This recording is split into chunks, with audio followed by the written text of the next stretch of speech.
Se você está ouvindo isso agora, talvez não seja por acaso. Eu sou Alice Monteiro e você está no canal Locra. Existem histórias que não escolhem leitores. Elas chamam.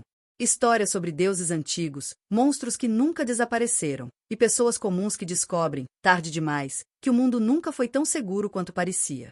Neste audiolivro, você vai atravessar mares proibidos, segredos enterrados pelo tempo e decisões que mudam destinos para sempre. Aqui, heróis não nascem prontos. Eles erram. Eles sentem medo. E, ainda assim, seguem em frente. Então ajuste o volume, coloque seus fones de ouvido. E prepare-se. Porque a partir de agora, nada do que você acredita sobre o mundo vai continuar o mesmo. Bem-vindo e bem-vinda à segunda temporada de Atelfen. A história começa, agora. Capítulo 5. Rito. O vento mudou de humor sem pedir permissão. Um segundo antes era apenas uma brisa agradável. No seguinte, resolveu se comportar como um adolescente entediado. Ele passou pela falésia com força suficiente para arrancar, novamente, alguns papéis da bolsa de Sania, que soltou um som indignado, meio palavra, meio ameaça. Ei! Não toca nas minhas coisas! Ela reclamou, já se inclinando para tentar salvar o que podia. Um dos papéis escapou de vez, rodopiando no ar como se tivesse vontade própria. Seth estendeu a mão quase por reflexo e o agarrou antes que desaparecesse em costa abaixo. O papel era mais grosso do que parecia, amarelado, com símbolos desenhados em tinta escura que pulsavam de leve, como se respirassem. Acho que esse vento queria muito que eu lesse isso. Comentou, franzindo a testa.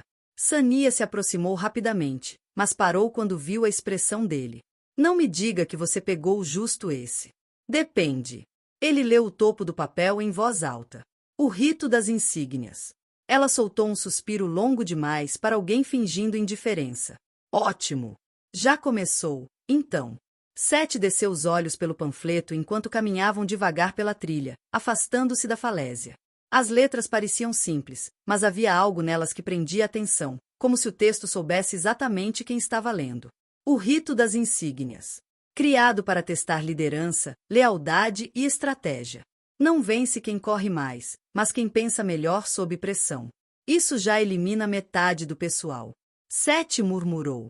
Otimismo lindo seu, Sania respondeu. Mas sim, elimina mesmo. Ela foi lendo por cima do ombro dele, completando mentalmente as partes que já conhecia. É um evento novo. Ela disse. A Olivia vinha falando disso há muito tempo, mas ninguém levou muito a sério. Sempre que alguém diz avaliar quem está pronto para algo maior, normalmente significa algo terrível está vindo. Seth engoliu em seco, continuando a leitura. Cada dormitório receberia uma insígnia, um medalhão ligado ao domínio do deus patrono. O patrocínio seria rotatório. As insígnias não poderiam ser destruídas, e tentar fazê-lo eliminaria tanto o protetor quanto o agressor. Elas emitiam uma aura fraca, perceptível aos semideuses, e perdiam poder se o portador agisse contra os valores do próprio deus. Isso é cruel, Seth comentou. Genial, mas cruel. Bem-vindo à pedagogia divina, Sania disse.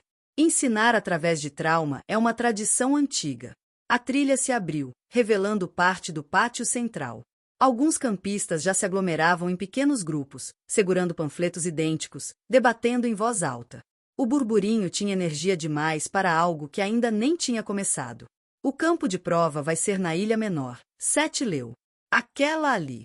Ele apontou para além da ilha, onde havia uma massa de terra menor a alguns quilômetros de Atelfen. Parecia tranquila. De longe, tinha algo errado. Árvores tortas demais. Rochas que não obedeciam bem à gravidade. Aquela ilha é um passeio relaxante. Sania comentou. Zonas de buff, debuff, confusão mental, cura aqui, exaustão ali. Repleta de monstros. Parece justo. Não é para ser justo. É para revelar quem quebra primeiro. Eles pararam perto da borda do pátio central da vila quando um toque metálico ecoou. Olivia estava nos degraus do templo, postura impecável, presença impossível de ignorar. Não levantou a voz, mas todos ouviram. Atenção! O rito das insígnias começa ao amanhecer. O silêncio que se seguiu foi quase respeitoso. Os dormitórios já foram definidos para este ciclo, continuou ela. E os deuses patronos também.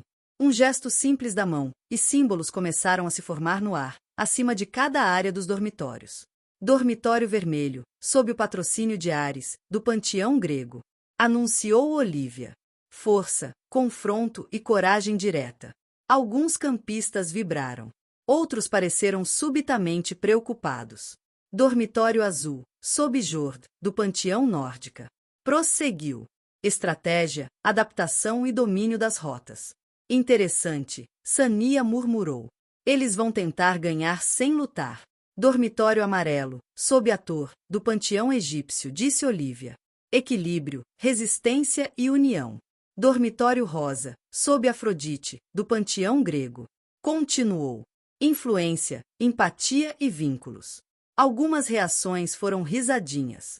Outras, olhares afiados. Subestimados, Sete comentou. Sempre, Sania concordou.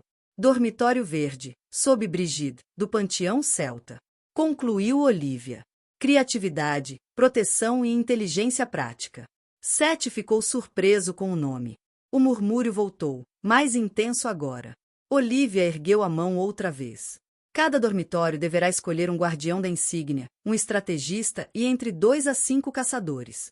Traição interna resulta em desclassificação imediata. Ferimentos graves encerram a participação. A vitória não será por quantidade, mas por dificuldade. Vence quem entregar ao altar a insígnia mais difícil de obter. Ela fez uma pausa curta, significativa. Pensem bem no que isso significa. O toque metálico soou novamente, encerrando o anúncio. O pátio explodiu em discussões. Sete dobrou o panfleto devagar. Isso não é um simples evento, ela está escolhendo pessoas. Disse. Soldados. Sania assentiu, os olhos correndo pelo caos organizado à frente. E estão fazendo isso agora porque sabem que logo ninguém vai ter tempo para aprender errando. Ela olhou para ele, o avaliando com cuidado. Você sabe que não pode participar, né? Sei, Sete respondeu. Não pertenço a nenhum dormitório. Ainda assim, ela deu meio sorriso torto. Duvido que você consiga ficar só assistindo. Ele não respondeu. Observava os campistas se organizando, discutindo, escolhendo papéis que talvez definissem quem eles seriam quando tudo desse errado de verdade. O vento passou de novo, mais suave dessa vez, como se estivesse satisfeito por ter cumprido sua parte. Sete teve a sensação incômoda de que o rito não era apenas um jogo. Era um ensaio. O pátio ainda fervilhava quando Sete percebeu que Olivia não tinha ido embora. Ela conversava com 2 instrutores perto da padaria, postura impecável, mãos cruzadas à frente do corpo como se nada ali pudesse tirá-la do eixo. Como se o mundo não estivesse, claramente, prestes a testar os limites de todos. Sete não pensou muito. Pensar demais nunca ajudava quando ele já tinha decidido algo. Eu vou falar com ela, disse, já dando o primeiro passo. Claro que vai. Sania respondeu, ajustando a bolsa no ombro. Você tem um talento especial para correr direto na direção do problema. Ele lançou um olhar rápido por cima do ombro. Você vem comigo ou vai fingir que não me conhece? Fingir que não te conheço é tentador. Extremamente tentador. Ela disse, andando atrás dele. Mas alguém precisa impedir que você seja educadamente expulso da ilha. Olivia os percebeu antes mesmo que chegassem perto. Seu olhar pousou em Sete com atenção imediata, não surpresa, mas algo mais próximo de cautela. Quando os instrutores se afastaram, ela permaneceu ali, esperando. Sete, disse ela, num tom neutro demais para ser casual. Precisa de algo? Preciso participar do rito das insígnias. Ele respondeu, sem rodeios. Silêncio. Olivia sustentou o olhar dele por alguns segundos longos demais. Não havia irritação ali. Havia medo. Bem escondido, mas real. Você chegou ontem. Ela disse, por fim. Não pertence a nenhum dormitório. Realmente. Sete rebateu. Mas o rito não é justamente sobre testar quem está pronto? Ele testa quem já faz parte da estrutura. Olivia respondeu. E você, não faz. Sete sentiu o peso daquelas palavras mais do que deveria. Cruzou os braços, respirando fundo. Com todo respeito, disse, isso soa menos como uma regra e mais como uma desculpa. O maxilar de Olivia se contraiu quase imperceptivelmente. 7. Eu já lutei batalhas piores do que esse rito vai causar. Ele continuou, a voz firme, mas controlada. Já perdi gente demais por ficar de fora quando não devia. Se isso é um ensaio para o que vem, eu preciso estar lá. Não. Olivia disse, agora sem rodeios. A palavra caiu pesada entre eles. Não porque você não seja capaz. Eu sei que você é muito capaz. Ela completou, mais baixo. Mas porque você é? Ela se interrompeu. Se algo der errado. Sou uma bomba relógio? Seth interrompeu. É isso que quer dizer, não é? Sania pigarreou, sentindo que aquele silêncio estava prestes a virar algo pior. Tecnicamente, ela começou, levantando um dedo, ele não está errado. E, tecnicamente de novo, você também não está certa. Os dois olharam para ela. Hoje à noite, Sania continuou, falando rápido, como se o cérebro estivesse correndo à frente da boca, tem o ritual de direcionamento dos novatos. O rito das cores. Ele chegou ontem. Isso faz dele oficialmente, sem classificação. Sania, Olivia advertiu. O que significa? Sania prosseguiu, ignorando que, por protocolo, ele pode participar do ritual. E, se passar por ele, deixa de ser sem dormitório. Seth virou para ela, surpreso. Isso é verdade? Absolutamente, ela disse. E, se não fosse, eu não estaria dizendo em voz alta na frente da diretora. Olivia fechou os olhos por um instante. Apenas um. Quando abriu, parecia mais cansada do que antes. O rito das cores não é simples. Disse. Ele mexe com coisas que não podem ser desmexidas depois. Eu sei, Seth respondeu. Mas eu já estou mexido demais para fingir que isso me assusta. O olhar de Olivia suavizou, contra a vontade dela. Eu não estou tentando te impedir por regras, admitiu. Estou tentando te manter inteiro. Inteiro não é uma opção para mim há muito tempo, ele disse, com meio sorriso cansado.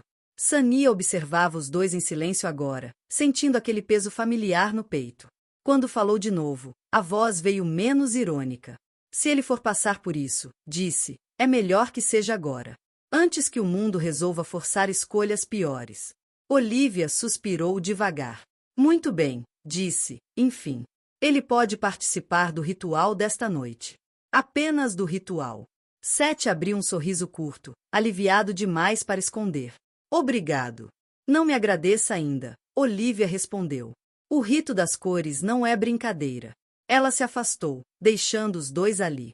Seth soltou o ar dos pulmões e passou a mão pelo rosto.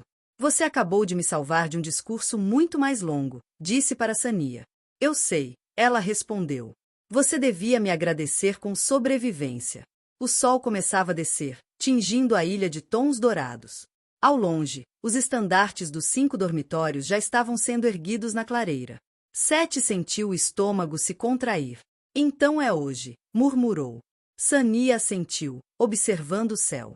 É hoje que o cristal decide quem você é quando ninguém está olhando. Ele engoliu em seco.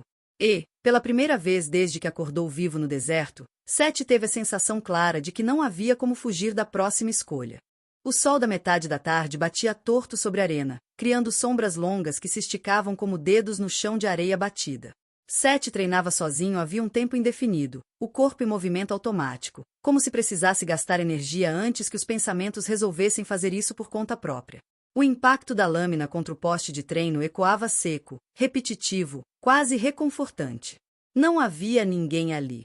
Nenhuma voz, nenhum comentário, nenhum olhar julgador. Só o som da respiração dele, pesada, e o rangido do couro das manoplas quando ele fechava os punhos com força demais. Foi por isso que ele percebeu a presença antes mesmo de vê-la. O ar mudou.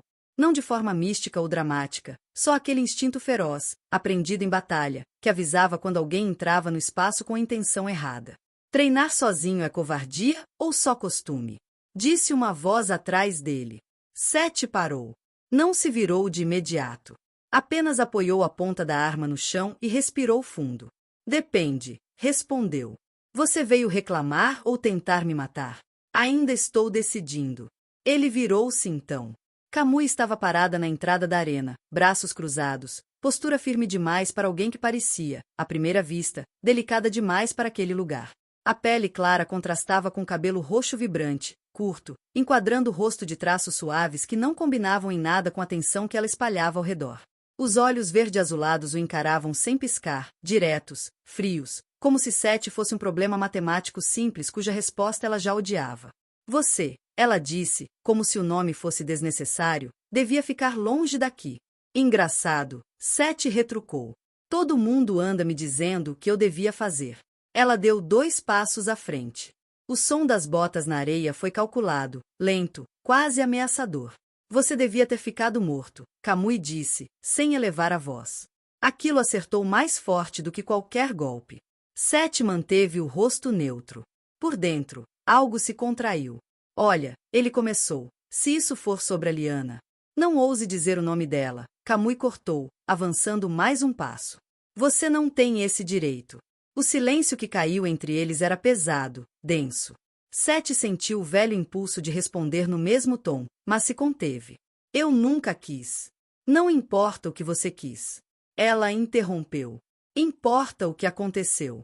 Ela morreu. Você voltou. E agora age como se isso não fosse uma afronta. Eu não ajo assim. Age sim, Kamui rebateu. Você anda por aí, respirando, treinando, planejando o futuro, como se o mundo não tivesse perdido alguém melhor no lugar errado. 7 fechou os punhos. Você acha que eu não penso nisso todo dia? Ela riu. Um som curto, amargo. Pensa? Inclinou a cabeça. Ótimo. Então pensa nisso também. Se você entrar no rito das insígnias, eu vou acabar com você. 7 ergueu uma sobrancelha. Isso é uma ameaça oficial ou só um desabafo emocional? Os olhos dela se estreitaram. É uma promessa. Ela descruzou os braços. O movimento foi sutil, mas carregado de intenção. Você não pertence a esse lugar, continuou. Não pertence a nenhum dormitório. Não pertence a esse evento. E, se ousar se colocar no caminho de qualquer um dos meus, eu vou te destruir da pior forma possível. Qual delas? 7 perguntou. Tem um histórico extenso. A que dói mais, Kamui respondeu, sem hesitar. E eu sou criativa. Ela se aproximou o suficiente para que ele sentisse o perfume leve, quase neutro, misturado ao cheiro metálico da arena. O contraste era perturbador. Você sabe quem é meu pai? Ela perguntou. Infelizmente tenho algumas teorias. 7 disse. Ele é o líder dos novos deuses, não é? Ele é a razão de você nunca estar realmente sozinho, Kamui disse. E se você acha que essa ilha está fora disso, você é mais ingênuo do que parece. Ela deu um passo para trás, finalmente quebrando a proximidade. Então ouça bem, concluiu. Fique fora do rito. Fique fora do caminho. Ou eu faço questão de que sua segunda chance seja muito pior que a primeira. Kamui virou-se e começou a sair da arena, sem olhar para trás. Kamui, 7 chamou. Ela parou, mas não se virou. Eu não voltei porque quis, ele disse. Mas já que estou aqui, não vou me esconder. Ela virou o rosto suficiente para que ele visse o brilho duro no olhar. Então aprende rápido, disse. Porque coragem não impede ninguém de morrer. E saiu. 7 ficou ali, sozinho outra vez, o sol descendo lentamente, projetando sombras mais longas ainda na arena vazia. Ele respirou fundo, sentindo o peso do aviso se instalar no peito. Treinar sozinho não parecia mais suficiente. A clareira parecia diferente à noite. Não mais ameaçadora, nem exatamente sagrada, apenas atenta. O céu estava limpo, salpicado de estrelas, e os 5 estandartes coloridos formavam um semicírculo perfeito ao redor da Pedra do Julgamento. O cristal irregular repousava no centro, pulsando lentamente, como um coração que não precisava de permissão para bater. 7 estava no fim da fila. À sua frente, apenas 5 crianças. Jovens demais para carregar qualquer coisa além do próprio medo. Eram os mesmos que haviam dividido o helicóptero com ele e Sania, mãos pequenas, olhares arregalados, tentando parecer corajosos enquanto observavam o ritual em silêncio absoluto. Cada um era chamado. Cada um caminhava até o centro. Cada um tocava o cristal. Alguns voltavam chorando. Outros, pálidos demais para falar. Um garoto saiu mancando, como se tivesse esquecido por alguns segundos como usar as pernas. Mas todos voltavam. Todos tinham um símbolo acima da cabeça quando retornavam ao mundo real. 7 observava em silêncio. Não havia nervosismo clássico. Nenhum tremor nas mãos. Apenas aquele peso no peito, o mesmo que surgia antes de toda decisão que ele sabia que ninguém mais queria tomar. Quando o último dos 5 voltou para o grupo, o nome de Sete ecoou pela clareira. Ele avançou. Cada passo parecia mais lento do que deveria. O chão sob seus pés estava frio, áspero, real demais. Ele sentia o cheiro da terra, da grama amassada, da fumaça distante das tochas. O mundo estava inteiro demais para alguém prestes a perdê-lo por alguns instantes. Ao chegar diante da pedra do julgamento, Sete respirou fundo. Colocou a mão sobre o cristal. O mundo parou. Não escureceu. Não explodiu. Apenas cessou. Como se alguém tivesse desligado o som e arrancado o chão sob seus pés ao mesmo tempo. Quando Sete voltou a existir, estava em outro lugar. Uma cidade ardia. Prédios em chamas se dobravam sob o próprio peso, ruas rachadas engoliam carros abandonados, e o céu tinha cor errada, um laranja doente, pesado, impossível de ignorar. O calor era sufocante. O cheiro de metal derretido e concreto queimado entrava nos pulmões como um aviso. Então ele sentiu. Algo observava. Sete ergueu o olhar. No céu, muito além das nuvens, 2 olhos gigantescos o encaravam. Não pertenciam a nenhum rosto visível, nenhum corpo reconhecível. Apenas olhos. Colossais. Antigos. Tão distantes que pareciam fora do planeta, como se o mundo fosse pequeno demais para contê-los.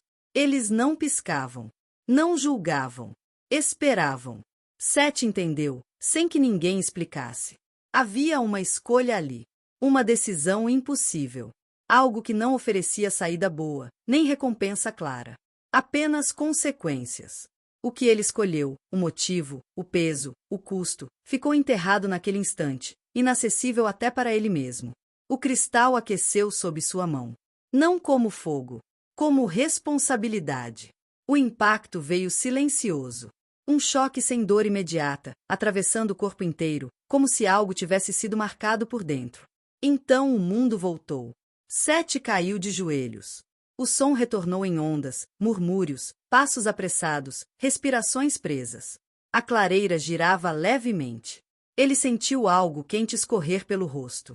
Sangue saía de seus olhos primeiro, escorrendo em linhas finas. Depois do nariz. Das orelhas. Pingava no chão, escuro contra a grama iluminada pelas tochas.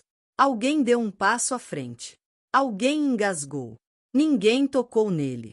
Acima da cabeça de Sete, a luz se formou. Não vacilou. Não hesitou. O símbolo do dormitório vermelho surgiu, sólido, intenso. O leão de Nemeia, feito de luz viva, indomável, impossível de ignorar.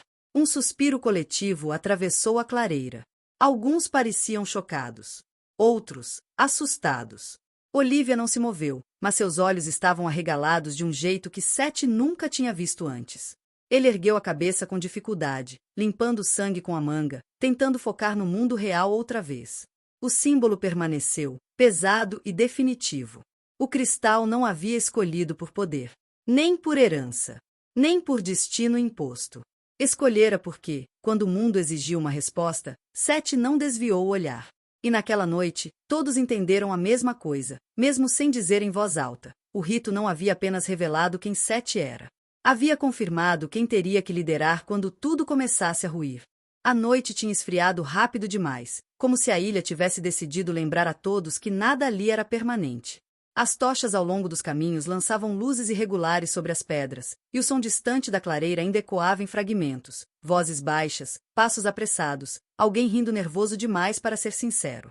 Sete caminhava sem pressa, mas também sem destino definido. O corpo ainda parecia pesado, como se parte dele tivesse ficado presa dentro do cristal. A cabeça latejava num ritmo surdo, e o gosto metálico do sangue insistia em voltar sempre que ele engolia em seco.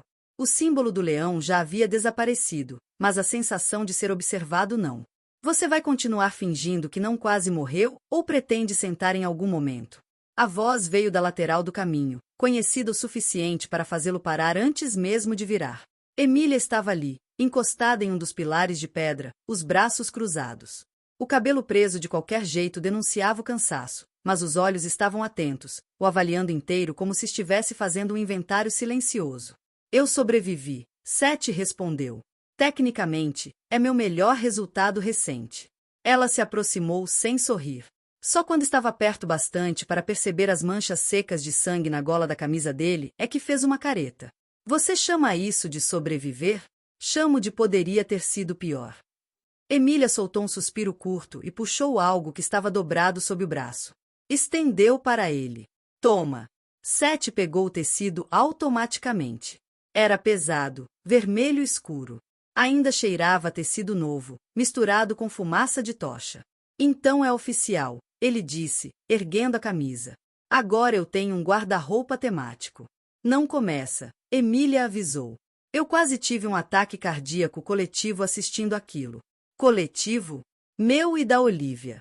E, considerando o olhar da Sania, talvez o dela também. Ela fez um gesto vago, depois respirou fundo, como se estivesse organizando pensamentos demais para uma noite só. Eu tive um dia bastante ocupado. Disse. O que, convenhamos, nunca é um bom sinal. Posso perceber. Seth respondeu. Ela ergueu uma sobrancelha. Você está bem? Ele demorou um segundo a mais do que o necessário para responder. Eu estou aqui. Emília assentiu devagar. Não pressionou. Não insistiu.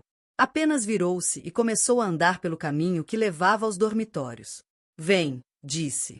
Eu te levo até o vermelho antes que alguém decida te desafiar para um duelo existencial. Seth a acompanhou, vestindo a camisa enquanto caminhavam.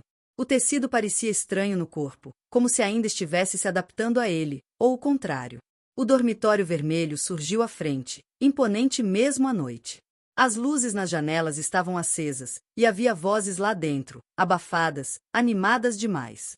Seth diminuiu o passo sem perceber. Assustado? Emília perguntou, sem olhar para ele. Um pouco, ele admitiu. Ser sociável nunca foi exatamente meu hobby. Ela parou e se virou para ele. Você não foi escolhido porque gosta disso, disse. Foi escolhido porque faz mesmo quando odeia. Seth soltou um meio sorriso. Você sempre sabe dizer a coisa mais reconfortante do jeito mais ameaçador possível. Anos de prática. Por alguns segundos, ficaram ali, frente a frente. A distância entre eles era pequena demais para ser confortável e grande demais para ser ignorada. O barulho do dormitório parecia distante agora. Eu pensei que ia te perder, Emília disse, a voz mais baixa. Eu pensei que ia me perder, ele respondeu. Ela tocou a camisa dele, os dedos fechando levemente o tecido vermelho. Não faz isso comigo de novo, disse. Não assim. Seth cobriu a mão dela com a dele. Eu não prometo não me meter em problemas, disse. Mas prometo voltar. Emília soltou um riso curto, quase imperceptível. Péssima promessa, murmurou. Mas é a única que você sabe fazer. Ela se inclinou e encostou a testa na dele, só por um instante. Não foi um beijo. Não precisou ser. Era familiar demais para isso. Vai, disse ela, afastando-se primeiro. Antes que eu resolva te arrastar de volta comigo. Seth assentiu, dando um passo em direção ao dormitório, depois parou. Emília? Fala. Obrigado por não desistir de mim. Ela sustentou o olhar dele por um segundo longo. Nunca foi uma opção. Seth entrou no dormitório vermelho com o peso do mundo nos ombros, e pela primeira vez naquela noite, a sensação de que talvez não precisasse carregá-lo sozinho. O dormitório vermelho não era silencioso. Era pior do que isso. Quando Seth empurrou a porta pesada e entrou, o som continuou existindo, vozes, risadas curtas, o arrastar de botas no chão de pedra, mas nenhuma delas se ajustou à presença dele. Era como atravessar um lugar que fingia não perceber que alguém novo havia chegado. O salão principal era amplo, iluminado por tochas presas às paredes e por uma fogueira central que estalava abaixo. Escudos decorativos, armas e estandartes vermelhos cobriam as paredes. Um grupo treinava força em um canto, outro discutia estratégias em torno de uma mesa cheia de mapas. Ninguém olhou para ele. Ou melhor, olharam. Rápido demais. Curto demais. O tipo de olhar que avalia e descarta. Seth sentiu o peso disso no estômago. Ele deu alguns passos para dentro, a porta se fechando atrás dele com um baque surdo. Ainda assim, ninguém falou nada. Um garoto riu de algo que outro disse. Uma garota passou por ele, ombro quase esbarrando no dele, sem sequer pedir licença. Então é ele, alguém murmurou, baixo o suficiente para fingir que não queria ser ouvido. O que sangrou no ritual, respondeu outra voz. O grande herói. O que acha que é alguma coisa? Seth manteve o rosto neutro. Não porque não sentisse, mas porque aprenderá, muito tempo atrás, que reagir cedo demais era exatamente o que esperavam. Foi então que o silêncio caiu. Não o silêncio constrangedor, o silêncio obediente. Uma presença avançou pelo salão, e os corpos se ajustaram antes mesmo que as mentes percebessem. Seth sentiu isso antes de ver. Clara Nguyen caminhava em sua direção. Ela não era a mais alta da sala, nem a mais forte à primeira vista. Não usava armadura completa, apenas um colete de couro gasto e luvas sem dedos. O cabelo escuro estava preso de forma prática, sem vaidade. O rosto não carregava raiva aberta, carregava decisão. Os olhos, no entanto, eram firmes demais para o conforto. Não frios. Calculados. Ela parou a poucos passos dele. Seth, disse, como se estivesse confirmando um dado já conhecido. Clara, ele respondeu, testando o nome. Alguns murmuraram surpresos por se conhecerem. Outros cruzaram os braços. Sem aviso, ela avançou. O soco veio direto, rápido, limpo, mirando o rosto dele com intenção clara de acertar. Seth reagiu por instinto, levantando a mão e fechando os dedos ao redor do punho dela no último segundo. O impacto reverberou pelo braço inteiro. O salão prendeu a respiração. Os dois ficaram imóveis por um instante, punho contra palma, força contra força. Clara não tentou puxar o braço de volta. Apenas observou. Então sorriu. Não um sorriso gentil. Um sorriso satisfeito. Bom reflexo, disse. Você não hesitou. Aprendi que hesitar dói mais. Seth respondeu. Ela puxou o punho com um movimento seco e deu um passo para trás. Relaxem, disse aos outros, sem se virar. Se eu quisesse derrubá-lo, teria usado a outra mão. Algumas risadas nervosas surgiram. Outras pessoas desviaram o olhar, visivelmente contrariadas. Clara voltou a encarar Seth. Você não é bem-vindo aqui, disse, simples. Ainda. Percebi, ele respondeu. Mas não é isso que decide se você fica, ela continuou. O rito decidiu que você é vermelho. Isso significa que você é um leão. Ela inclinou a cabeça. Você aguenta isso? Seth pensou nos olhos no céu. Na cidade em chamas. No sangue escorrendo. Aguento, disse. Clara estudou o rosto dele por mais alguns segundos. Depois fez um gesto para que ele a acompanhasse até a mesa central. O grupo se abriu, relutante. O rito das insígnias começa em breve, ela disse, apontando para o mapa. Eu preciso de 5 caçadores. Pessoas que entrem, enfrentem, voltem. Pessoas que não desmoronem quando o plano falhar. E você acha que eu sirvo? Seth disse. Eu sei que serve, Clara respondeu. Eu acompanhei seus registros. O Rei Negro. A queda. O retorno. Ela o encarou de novo. Você sobrevive onde outros quebram. Isso não me torna confiável. Não, ela concordou. Te torna perigoso. Alguns membros do dormitório protestaram. Clara, ele não é um de nós, disse outro. Ainda não, Clara cortou, a voz firme. Por isso mesmo. Ela se voltou para Seth. Quero você como um dos 5 caçadores. Representando o vermelho. Não porque confio em você. Ela se aproximou um pouco mais. Mas porque não confio. O desconforto se espalhou pelo salão como fumaça. Seth sentiu algo se encaixar. Não conforto. Não aceitação. Um entendimento frio. Eu aceito, disse. Clara sorriu outra vez, daquela forma ambígua demais para tranquilizar. Ótimo. Ela se afastou, já falando com os outros. Preparem-se. Se ele cair, a culpa é minha. Seth ficou ali, no centro do dormitório, cercado por olhares que não sabiam se queriam segui-lo ou derrubá-lo. E teve a nítida sensação de que Clara não o havia escolhido para protegê-lo. Havia escolhido para testá-lo até o limite. Se você chegou até aqui, significa que essa história tocou você de alguma forma. E isso faz toda a diferença. Se este capítulo te envolveu, se você sentiu a tensão, o medo ou a esperança junto com os personagens, deixe um like. Isso ajuda o audiolivro a alcançar mais pessoas que também estão esperando por uma história como essa. Inscreva-se no canal para não perder os próximos capítulos, porque o que vem a seguir é ainda mais perigoso e ainda mais intenso. Ative o sininho, respire fundo. E nos encontramos no próximo capítulo. Até lá, lembre-se, os deuses sempre observam.